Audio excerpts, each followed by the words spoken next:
Wasting money on cures. Forgot how to fix myself. They say that time is free. Then why is it so precious? Oh, I'll save memories in my head, like Polaroids on walls. They remind you to look ahead. Time is running out.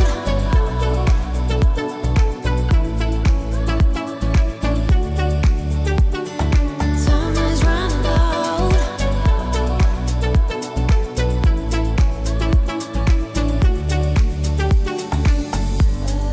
Lately I've lost my track. I've sailed the deepest seas, hoping to find something to bring back better times. Oh, I'll save memories in my head, like Polaroids on walls. They remind you to look ahead. But time is running out. Time is running out. Time is running out. Time is running out. Time is running out. Time is running out. Time is running. Time is running out.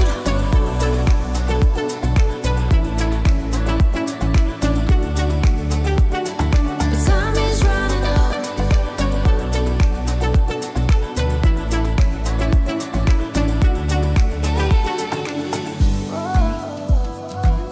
What if my best days are over? They can't be over.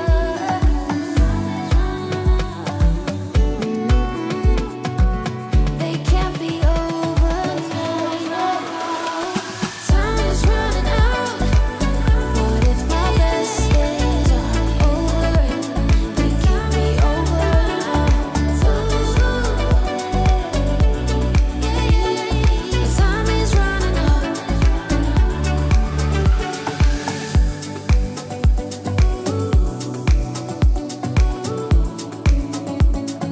Time is running out.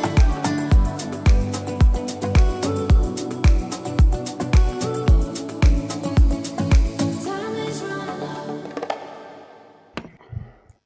It's Saturday morning. Good morning, and welcome to everybody who's joining us live. I must admit, Graham and I weren't expecting a lot of people to be live at 10:30 early on a Saturday, but already we're over 200, and the number is rising as we speak. So, welcome. How are you doing, G? Can't complain, Jim. Are you all right? I've got a Yeah, little good. bit of cold. I've got a little bit of cold, as you can tell. Bit man flu. Man flu, the worst thing ever.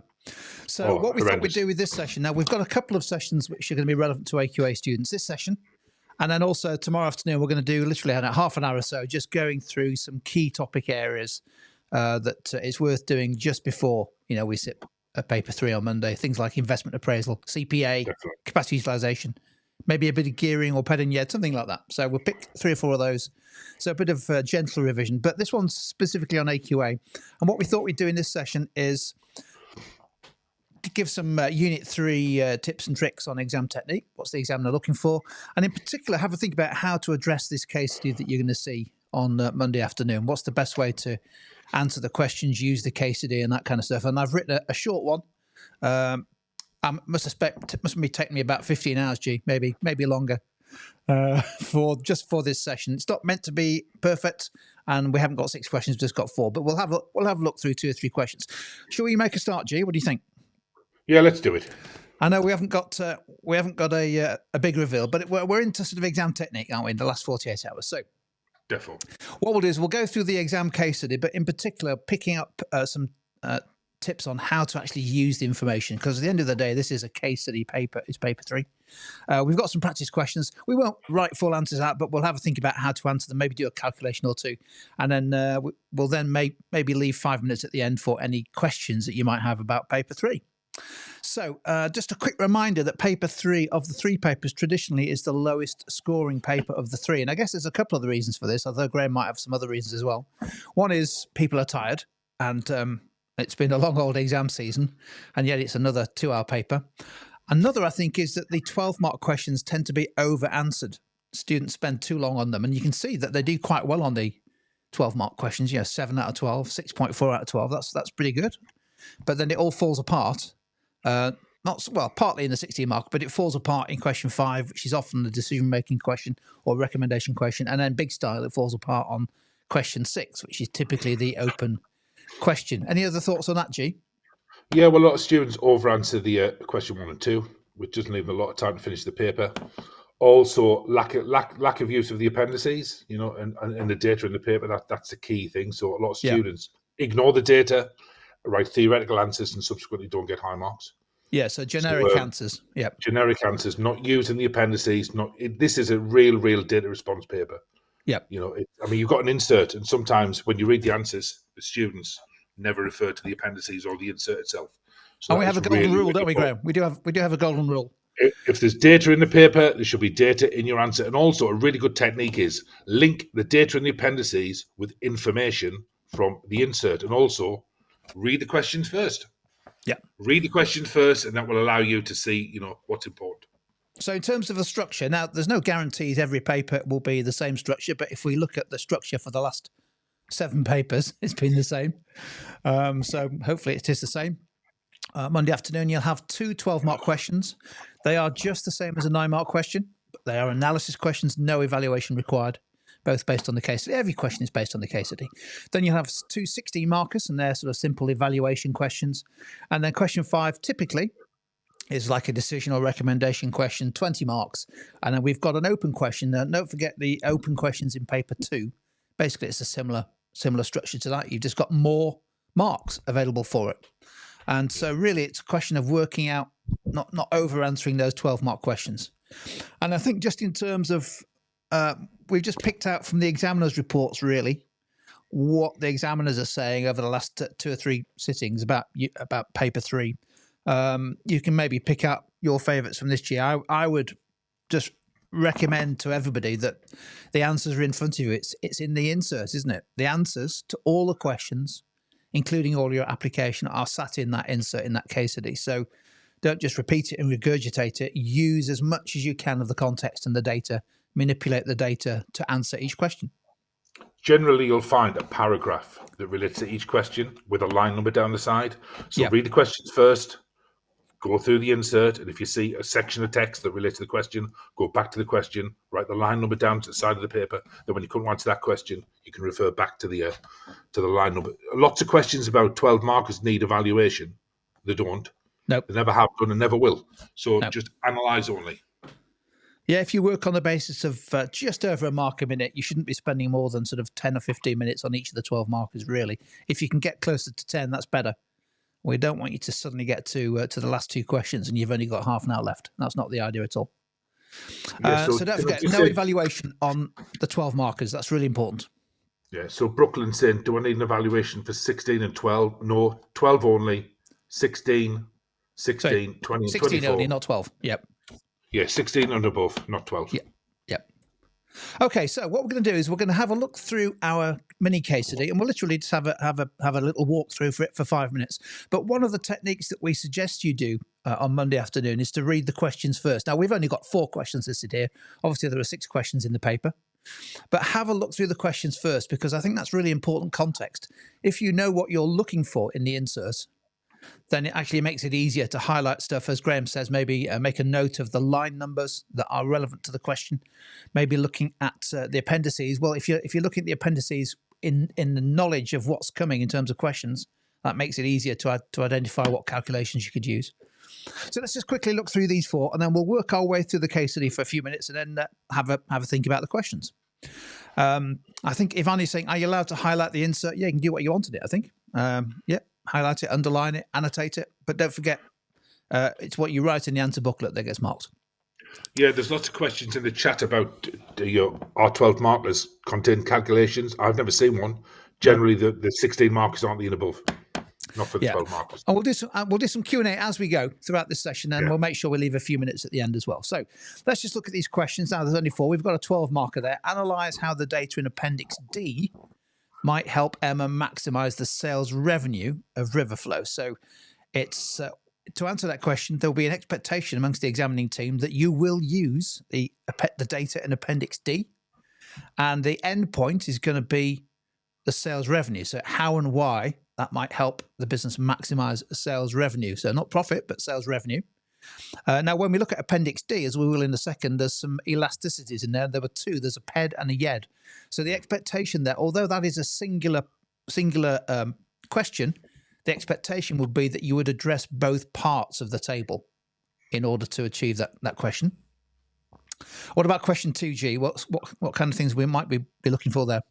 Well, you need to know why it's useful. That's the first paragraph. Then why it's not useful. Then an overall decision about the overall usefulness. Remember, it's evaluate the usefulness of. So is it useful? Is it not useful? Then an overall judgment. But it must be linked to the product of Riverflow Festival. And there will be some information in the case study, maybe the appendices, to help you answer that question. So make sure you pick out all the relevant pieces of data that you can use to support your answer.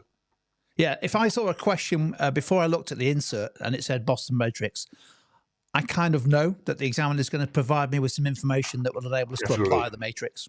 So there's going to be something about market share. There's going to be something about market growth. Definitely. It's just, they write these case studies very, very carefully, quite rightly. Question 3, here's our 20 marker, our decision-making question. So using the data in Appendix C and other information. So the expectation is you will use the data in Appendix C, but also draw in other parts of the context. Recommend whether Emma should proceed with the launch of Flowstream. So before we even look at the insert, we know that obviously this person, Emma, is thinking of launching a new product, Flowstream, and Appendix C is likely to have some kind of information about the financials of that product. And you would imagine the insert also has a heading called, something like new product launch. It'll be information under that to help you tie that in with the appendices. Exactly. And then lastly, question 4 on our page, which will be question 6 on Monday afternoon. And by the way, we've absolutely no idea what's in paper 3. So we've written it about a music festival. It could be anything, couldn't it? Last year it was puddings, which couldn't be topped. Anyway, question 4. Riverflow is facing increasing competition from new music festivals. To what extent should all businesses, there's our open question, be concerned? So the concern is the evaluation hook, isn't it? To what extent should all businesses be concerned about the threat of new market entrants? So if you see the threat of new entrants, I don't know about you, G, but I'm immediately thinking Porter's 5 Forces. Definitely, and also you need to get that word in every paragraph. Should they be concerned? Should they not be concerned? And an overall judgment as to whether they should be concerned. That is the hook in the question. Yeah. So those are our 4 questions. Now we're going to come back to. We'll work our way through just a couple of sort of possible ways of answering. I think we'll do 2, 3, and 4. I think question 1's relatively straightforward. But let's now look through the case study and pick out. Now we know what the questions are. Can we pick out some stuff that might be useful? So I'll do the first bit, G, and then maybe you do the second page. So Emma founded Riverflow Festival in 2015. And since then, in the last 10 years, Riverflow has become one of England's most popular music festivals, held at Emma's family farm every July, with ticket prices averaging £285 per person and lucrative corporate sponsorship. Riverflow generates substantial profits and cash flows. Now, which is line 5. So you might write down line 5, Boston Matrix. A business that's generating substantial profits and cash flows is either going to be a cash cow or a star, isn't it? The festival has an excellent reputation for quality and there's many loyal attendees, with most aged between 30 to 49 years old. So quite some useful information there around the sort of positioning of the festival. However, Emma's concerned about some changes in the music industry. So market growth has slowed to just 3% per year. So again, 3%, there's some market growth information. So that might be useful for my Boston Matrix. New festivals launch regularly. Well, we know one of the questions is about new market entrants. So there's some information there. Offering significantly lower prices. So you start to think, how price sensitive is some of the segments in the festival industry? Is price competition the best way to compete, or could you compete on differentiation, for example. Some competitors have reduced prices by up to 40% to attract price-sensitive customers, particularly younger attendees who are struggling with rising living costs. However, some of these festivals close after just 1 year due to losses. So there's some useful stuff in there, G. Do you want to take us through? Let's go on to the second page of the case study, or the second bit. Okay, so Emma is considering investing in a new product targeted at existing customers by launching FlowStream. We should all be familiar with their streaming services, a premium music streaming service. Unlike mainstream ones such as Spotify or Apple Music, it would focus exclusively on streaming high-quality recordings of sets from Riverflow and other partner festivals worldwide.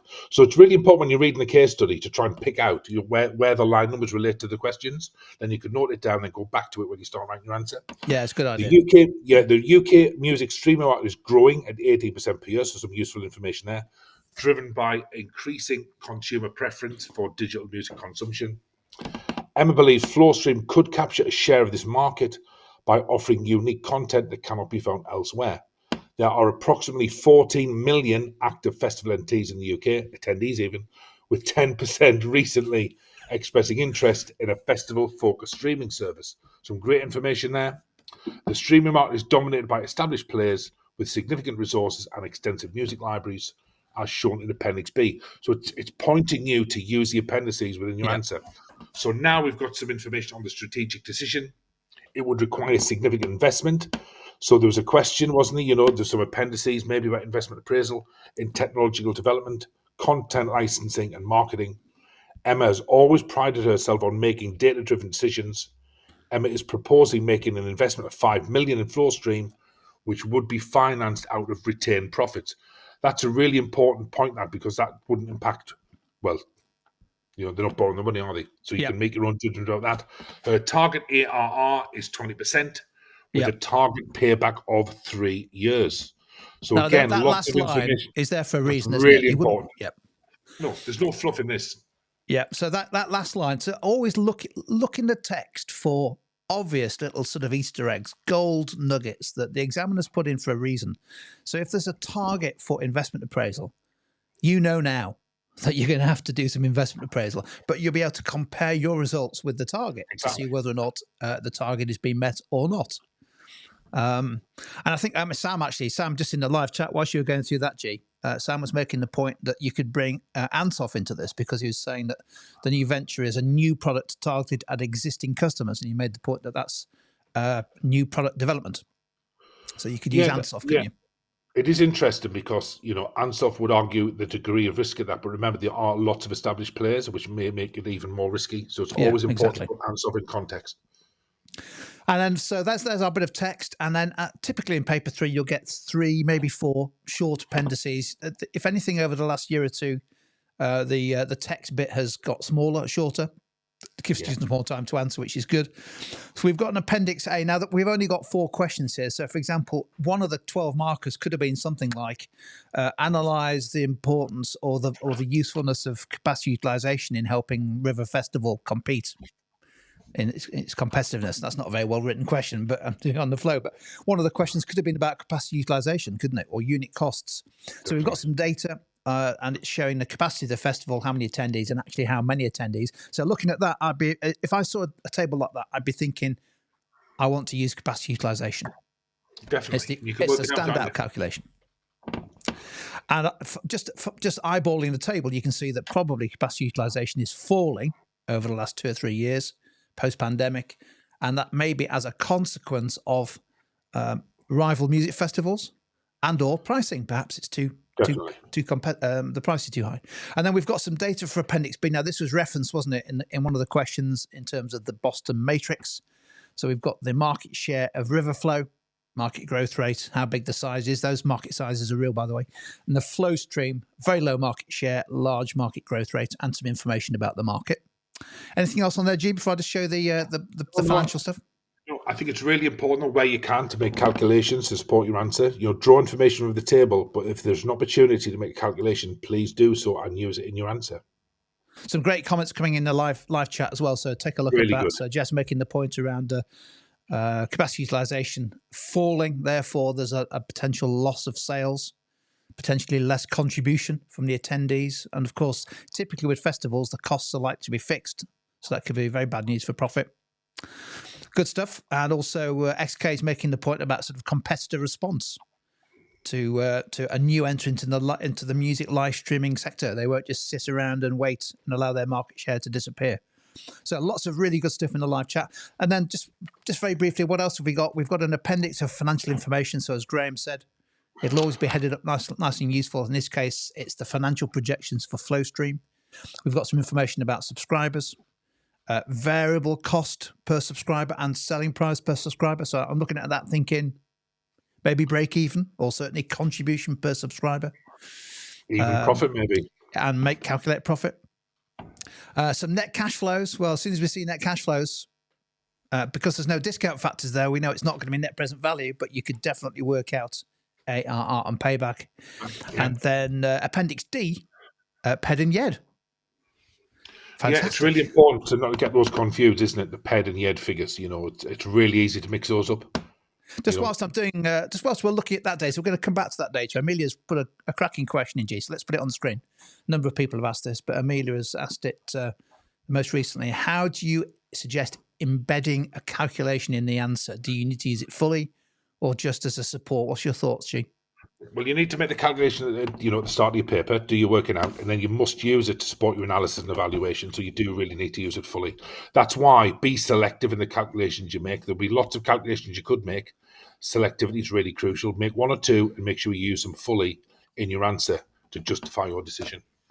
It would be explicit if there was an expectation that the calculation must be done. But it's more often the case it says using the data in Appendix C or D and other information. So it's an invitation for you to be selective as to which calculations or calculation you use. So, so just a question. If you get the calculation wrong, can you get some marks? Yes, as long as your analysis on the wrong calculation is correct, if that makes sense. So if you do get the calculation wrong, but your analysis is based on the wrong calculation is sound, and yes, you won't get full marks, but you will be able to achieve good marks. Yeah, so don't worry about that. Finally, she's making a good point that PED and YED not yet appeared. Well, there's danger. We don't do predictions, but you are right. It has come up every year, and it's a relevant. They're relevant concepts, aren't they? Particularly in a decision-making question, even if there's nothing explicit about it, you can always bring it in as a sort of it depends on point and an evaluation point. So we just have to be ready for it, which is why we stuck it in this case study. So there we go. Sorry. Can you just bring Anya's? Is it Anya Dixon's point up? Yeah, here we are. Yes. So you would do the working out at the start of the paper. So any calculations, do on the paper. Yeah. Sure, you're working on your out. Answer paper. Yeah. But on your answer paper, just then use the results in your answer. You don't need to explain how you worked it out. So just say the ER is this, for example, and then you'll have your workings at the top of the paper. So you don't need to explain how you worked it out. That's already in your workings at the top. So just use the results. Workings on the insert, because the insert isn't scanned. Definitely it's not. not part of your answer. Definitely not. Do it in the paper. Everything should be on the paper. Yep. There we go. That tip was for free. By the way, there's a full money back guarantee on this live stream for those who don't find it useful or part of the service. So we've looked at the two appendices. We've looked at the case study. Let's just quickly remind ourselves about the questions. I suggest we maybe just spend a couple of minutes on maybe questions 2, 3, and 4, just to show how we could answer it, how we could approach it. And we'll look in the live chat to get your thoughts as well. So why don't we start with this one here? So maybe over to you in the live chat, just whilst Graham and I take a well-deserved 10-second break. Can you put any reasons in the live chat as to why the Boston Matrix will be useful to Emma? So Graham's already mentioned the point that to answer this, 16 marks, we'd need an argument that says, here's why it's useful, how and why it's useful in context. The counterbalance would be why it's less useful or not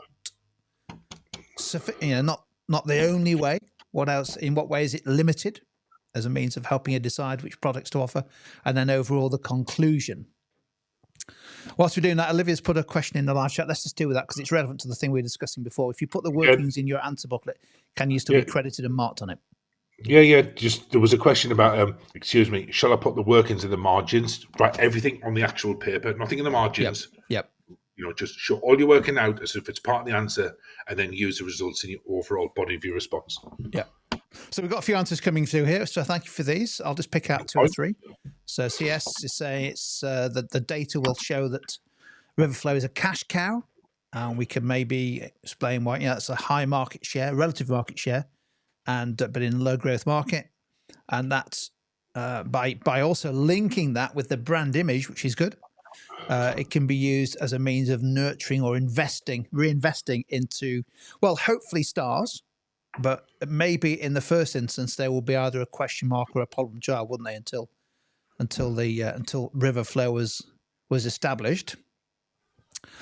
Let's have a look at Nura. It helps her know which products require further investment. So that decision between stars and question marks, which products need focus on maintenance, cash cows, to avoid becoming a dog. Let's have a look what else we've got here. Yeah, I like Sam's answer. It because we've mentioned, haven't we, in the case study that Emma is data driven.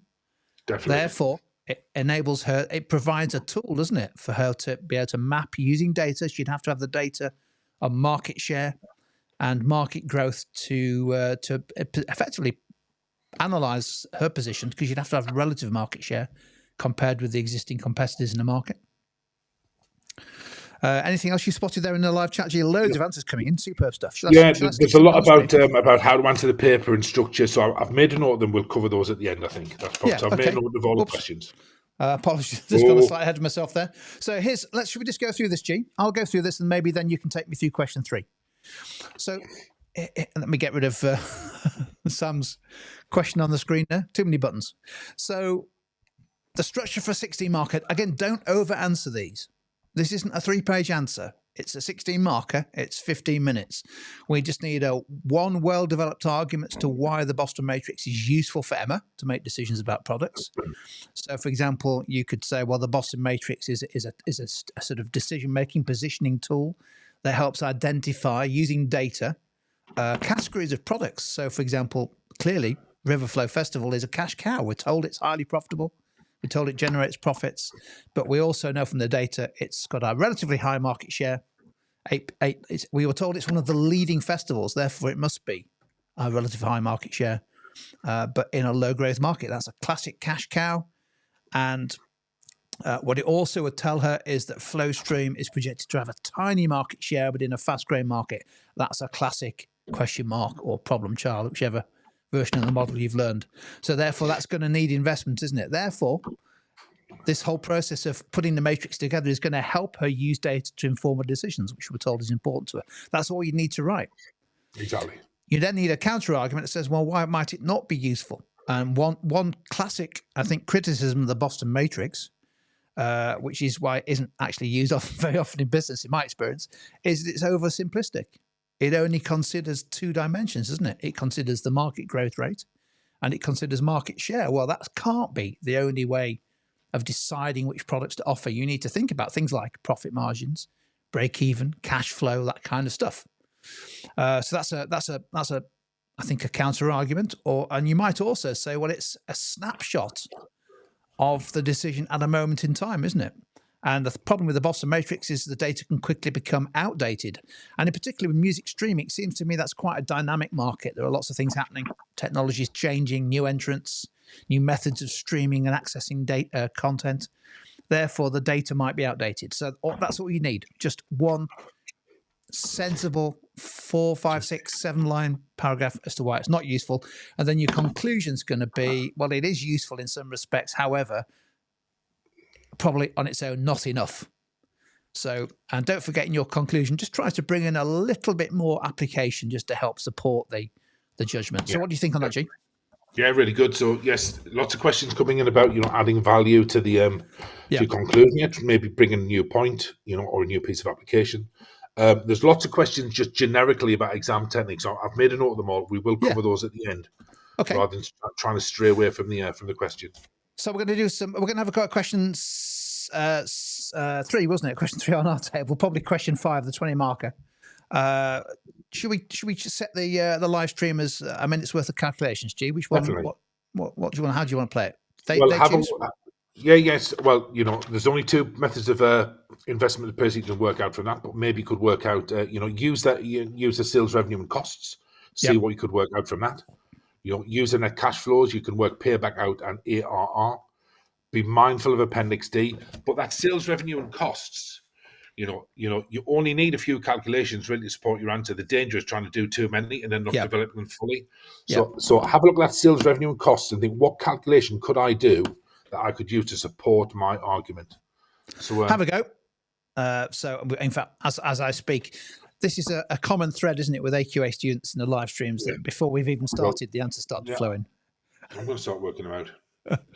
So Sam's had a go at using the sales revenue cost line to work out the break even. So how many subscribers would it need? Although I think you might have put an extra Norse on the end of it. So basically around my number. But yeah, so the break even point would be, do you remember our formula? Break even is fixed costs divided by contribution per unit. So it's going to be 4.5 million divided by £80. That's why you need to working out. ARR, Olivia's had a go at that. And actually, can I stick this on the screen, G? Yeah, that's really, really good. So you've recognised, what the targets you wanted, and it exceeds that. So that's an argument for, going ahead with it. That's a great answer. Well done. And similarly, Millie's also smacked it out of the park with payback.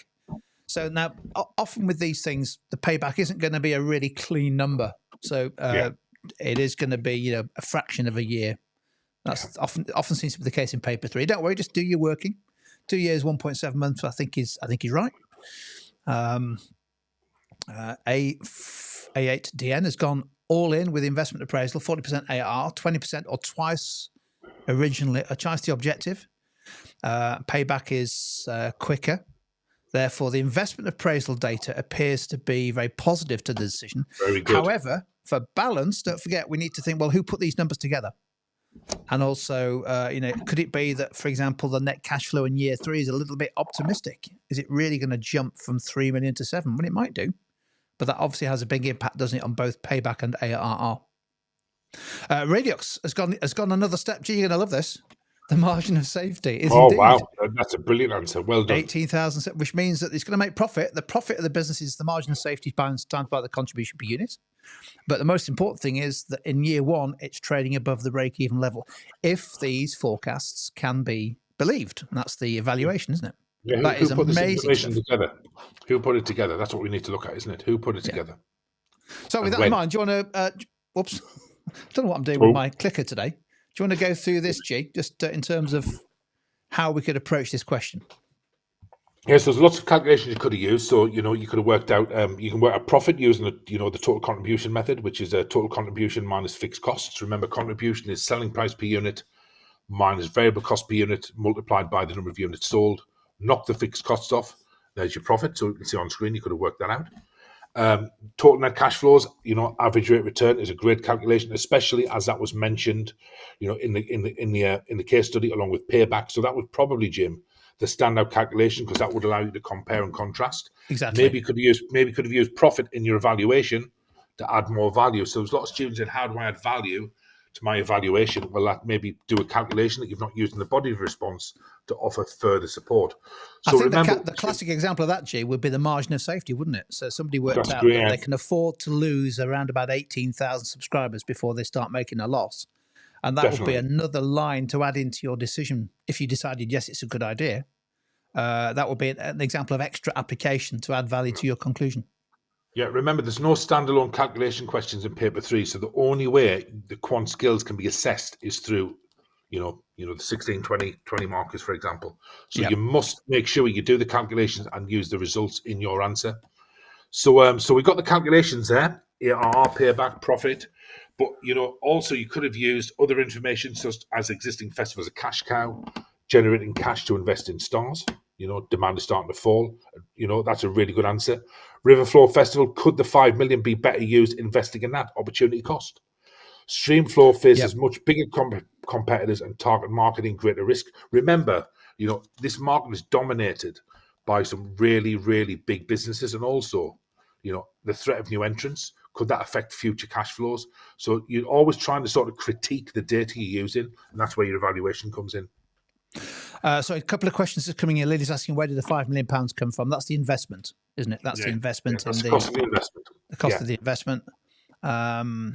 I thought we'd put it in Appendix B as minus 5 million. I think it's in there. It is in there. Francis asking, where can I find the PowerPoint? Well, we'll upload this as soon as we're finished, so you'll be able to work through this maybe this afternoon or this evening or 5 minutes before the exam tomorrow. And there's actually, just whilst we're on this one, Jake, because it's relevant to this, this question from Hannah: how capped are you if you don't use workings out in your answer? If you don't use calculations? There's no capping. There's no such thing as capping in marking. It's holistically marked, so you make an overall judgment. So there's no capping, and as long as you should show you're working out the top of the paper, and that way they can see some understanding. But there's no capping really. So. Yeah. But the answer to that is, Hannah, is always show you're working out. That's the way to do it, because you're going to have to do it anyway, aren't you, to work the answer out. Just make sure it's on the answer sheet in your paper. But there's no capping. That's gone. Linton was asking, wasn't quite sure how the variable costs were worked out. Well, the variable cost is, we were told the variable cost per subscriber, which is £70. Yeah. And 75,000 subscribers or tickets or subscribers. That's how we work that one out. Payback is basically, if you look at the net cash flows. I think you'll see the table, haven't we, really? Yeah, let's go back to the table. It makes it easier to understand. Yep. There it is.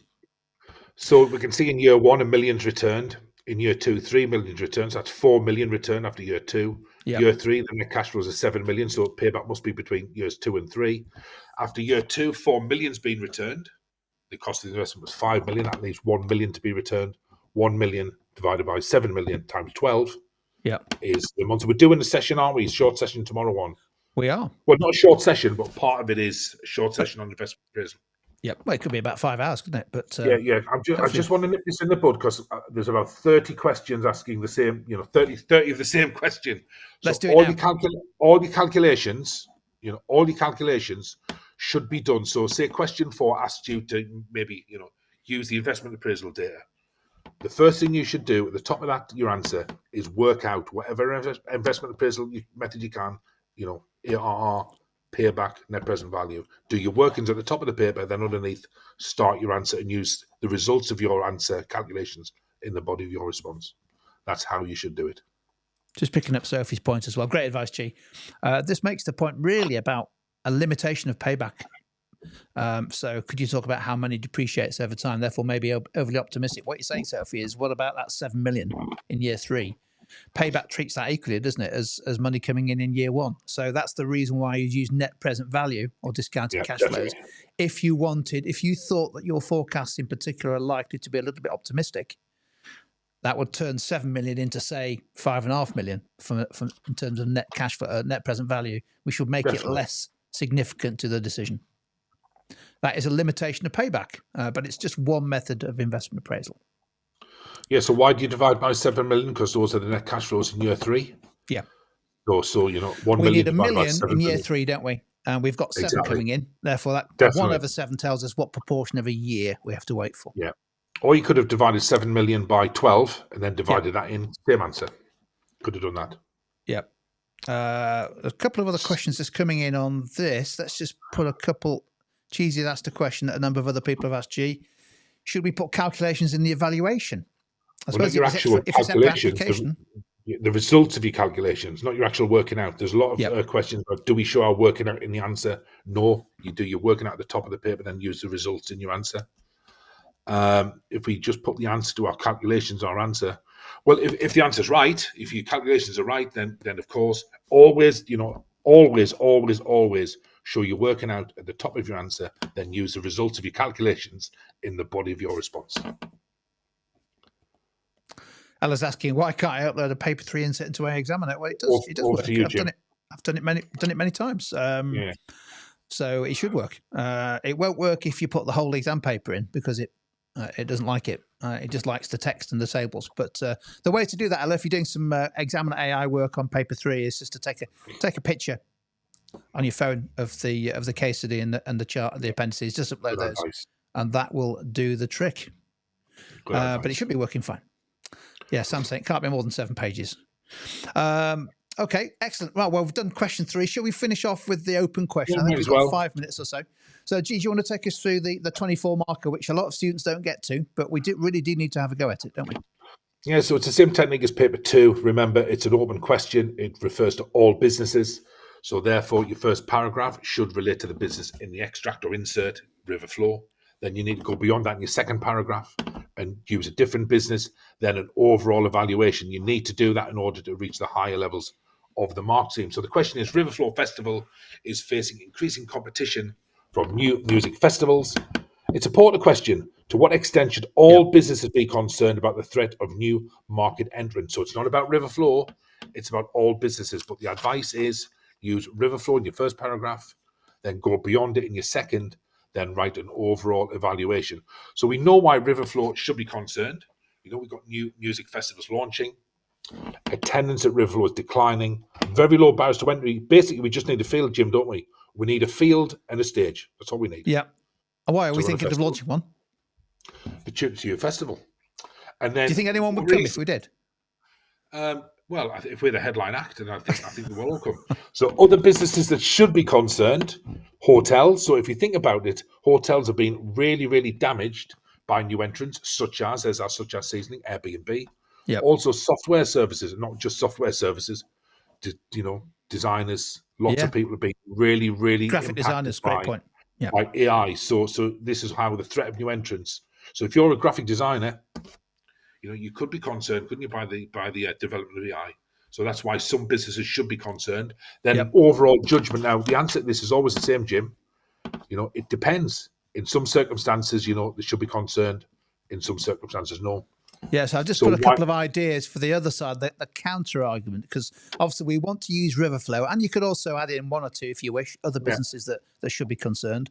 That's dealt with one side of it, but we then need to go to completely different industries and contexts, don't we, to provide one or two examples of businesses that should be less concerned. Somebody's asking in the chat, how do we use Porter? Well, just by using concepts such as barriers to entry, brand loyalty, threat of new entrants. You are using Porter. Yeah. So we talked about this morning or yesterday, didn't we, about luxury clothing brands such as, Chanel, Prada, Louis Vuitton. Maybe they're not as concerned about new market entrants because they've got such a strong brand name. How do you compete with a brand that's got 300, 400, 500 years of being in business, really? It's very hard to develop a luxury clothing brand overnight. So those businesses are less concerned, or maybe shouldn't be concerned. Yeah, Jamie's come up with a good one just here. So just go with the obvious ones, like the luxury clothing or pharmaceuticals, or businesses that have a huge market share, like Coca-Cola or Amazon. They're not really that concerned in particular because they've got economies of scale. So purchasing economies of scale, marketing economies of scale to make that answer even deeper in terms of its strength, its strength of analysis. Some great answers in the chat window. Yeah, there are. And I think we know the answer to the 24 marker, isn't it? Some businesses are concerned and should be. Others are not. And it's really explaining what it depends on. Exactly. And try to add a little bit of value into your evaluation, bring in a new piece of application, a new example, just to try and go beyond what you've already written. Samuel's aeroplane manufacturers will not be concerned. That's a great answer. Fantastic. So that's what we're getting at. That's where you will be rewarded for your overall knowledge of business. That's what these questions are designed to do. Recognize those students who can go beyond the case study and show their knowledge and understanding of different businesses, markets, or industries. Adam's making a good question, just specifically in relation to this question, but I suppose it applies generally because we mentioned dance-off earlier. When we talk about a theory, do we need to name drop? No. Use the terms from it? An examiner will know that barriers to entry is part of Porter, so you don't need to do that. I mean, you can do. It doesn't harm, but there's no need to. Examiners are trained individuals. They will know what that means. Okay, so that's brilliant. Well, we've worked our way through our case. We've got 2 or 3 minutes left for Q&A, G. Shall we? Have you picked out any particular questions you saw? I've picked out a couple, which I can put on the screen. Can I just put Ella's on? Because Ella was very patient, so I'll put Ella's on first. For 12 markers, do you need more than one chain of analysis than more? So do you need more application analysis than 9 markers? Well, it's a higher mark, so a little bit more writing, a little bit more development, but just treat it like a 9 marker, really, with a little bit more development. Yeah, so just treat it like a 9 marker. Tips for timing, a mark a minute, really, isn't it? Or the main questions that were coming through was, sorry, I've written down here, do I do the paper? Do I do the paper in order, or do I do the 24 marker first? always do the paper in order, because those 12-mark questions may include information that you could use in the further questions. Always do the paper in the order it's set. That's why it's set that way. If the examiner wanted you to do 24-mark first, it will be question 1. That's so true. Arkan's saying, is a 20-marker the same structure? Well, basically, yes, it is. Yeah. 20-marker is a decision question, so we need a well-developed point as to why, argument in favor of maybe a decision, a recommendation, a counter-argument, well-developed in context. That then leaves you a nice concluding paragraph where you can add some value. Don't feel as though you need to argue 2-4-2 against, 3-4-3 against. That's only going to lead to less developed, less depth, and you need to leave enough time for that well-developed conclusion. Definitely. I would say. Ruben's 12 asking, sorry. So I just picked out Ruben's that came through just before the ones you've picked out there, G. How different is a 16 marker versus a 24? Well, they're both open questions, but essentially the structure is exactly the same. Exactly. Same structure, but you've got more time to develop your... A little bit more time. But of course, if you're running short of time, just think of it as a 16 marker. So that is the same. It's the same structure. So don't worry about it. If you maybe only got 15, 20 minutes left, just go for it. Lots and lots of questions about 12 markers. Do we always need 2 paragraphs? If it's singular, no. If it's plural, yes. But always make sure you understand, if the question's asking you to consider 2 points in it, then you need to cover both in your paragraph. But if it just says analyse how, 1 paragraph, that's all you need. Yeah, I was just thinking, if I just go, I'll maybe put it on the screen just to make that point. So if I just go back to Appendix D, where we had a question was, I think question 1, wasn't it? Using Appendix D, analyze how useful that data is to help maximize sales revenue. Because Appendix D has 2 aspects to it, PED and YED, although the question was singular, there's an expectation amongst the examiners that you would deal with both PED and YED. You can't just pick one. You could do that in 1 paragraph, though, couldn't you? You certainly could. Anything else you spotted, G, before we sign off and wish our colleagues a happy day of revising? We've gone all econ. Hang on. We don't want that, do we? There. I thought I'd gone into a parallel universe. No, just, thanks for supporting us, or, all the way through the live streams. We see a lot of regulars here, and it's great you've joined us today on nearly 350 at the peak. Jim, wasn't it on a Saturday? Still Saturday morning? Yeah, it's been good. Well, just before we sign off, just a couple of questions. Literally, last one's just coming through.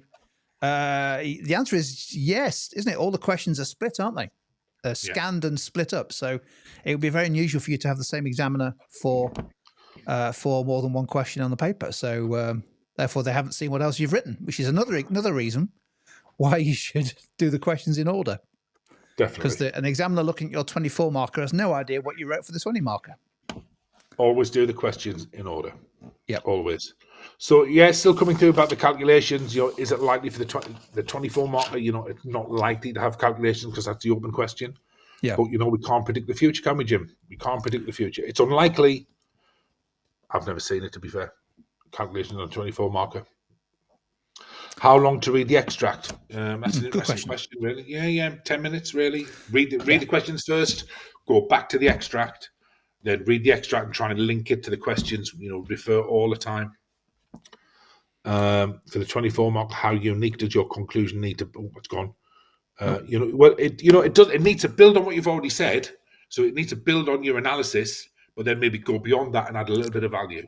I found it. I found the question there. There we go. So that's what you need to do. You can't just ignore what you've written, but you can't just repeat it. So you need to build on what you've said, then go beyond that and add a little bit of value.